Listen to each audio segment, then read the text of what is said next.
रानी गिडाइलु भारत की नाग आध्यात्मिक एवं राजनीतिक नेत्री थी, जिन्होंने भारत में ब्रिटिश शासन के विरुद्ध विद्रोह का नेतृत्व किया। उनके भारत सरकार द्वारा समाज सेवा के क्षेत्रों में सन 1882 में पद्म भूषण से सम्मानित किया गया था।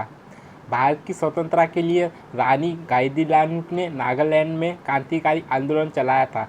झांसी की रानी लक्ष्मीबाई के सम्मान ही वीरतापूर्ण कार्य करने के लिए इन्हें नागालैंड की रानी लक्ष्मीबाई कहा जाता है। रानी गाइदिन्यू का जन्म नगाँव का गांव रंगमाई मणिपुर में हुआ था। वह बचपन से ही बड़े स्वतंत्रता और स्वाभिमानी स्वभाव की थी। 13 वर्ष की आयु में वह नागा नेता जदो नागा के संपर्क में आई। जदो नाग मणिपुर से अंग्रेजों का निकाल बाहर करने का प्रयत्न में लगे हुए थे। वे अपने आंदोलन को क्रियात्मक रूप में दे पाते उससे पहले ही गिरफ्तार करके अंग्रेजों ने उन्हें 19 अगस्त 1931 को फांसी पर लटका दिया और स्वतंत्रता के लिए चल रहे आंदोलन का नेतृत्व बालिका गाइदिन्यू के हाथ में आ गया। उसने गांधी जी के आंदोलन के बारे में सुनकर सरकार को किसी प्रकार का कार न देने की घोषणा की। उसने नेताओं को कबीलों में एकता स्थापित करके अंग्रेजों के विरुद्ध सहयोग मोर्चा बनाने के लिए कदम उठाए। उसके तेजस्वी व्यक्ति और निर्भयता को देखकर जनजातीय लोग उसे शक्तिशाली देवी मानने लगे थे। नेता जदो नाग को फांसी देने से लोगों असंतोष व्यक्त था।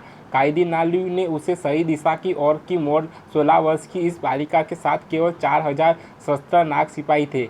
इन्हीं को लेकर भूमिगत गाइदिन्यू ने अंग्रेजों की सेना का सामना किया। वह छापामार युद्ध और शस्त्र संचालन के अत्यंत निपुण थी। अंग्रेज उन्हें बड़ी खूंखार नेता मानते थे। दूसरी ओर जनता का हर वर्ग उसे अपना उदार समझाता था। इस आंदोलन को दबाने के लिए अंग्रेजों ने वहां कई गांव जलाकर राख कर दिए, लेकिन इससे लोगों का उत्साह कम नहीं हुआ। शस्त्र नगाँव में एक दिन खुलेआम असम राइफल्स की सरकारी चौकी पर हमला कर दिया। स्थान बदलते अंग्रेजों की सेना पर छापामार प्रहार करते हुए गाइदिन्यू ने एक इतना बड़ा किला बनाने का निश्चय किया जिसमें उसके 4000 नाग साथी रह चुक सके। इस पर काम चल रहा था। 17 अप्रैल 1932 को अंग्रेजी सेना ने अचानक आक्रमण कर दिया। गाइदिन्यू गिरफ्तार कर ली गई। उन पर मुकदमा चला और कारावास की सजा हुई। उन्हें 14 वर्ष अंग्रेजों की जेल में बिताए। 1947 में देश के स्वतंत्र होने पर ही वह जेल से बाहर आई। नागा कबीलों की आपसी स्पर्धा के कारण रानी को अपने सहयोगी के साथ 1960 में भूमिगत हो जाना पड़ा था।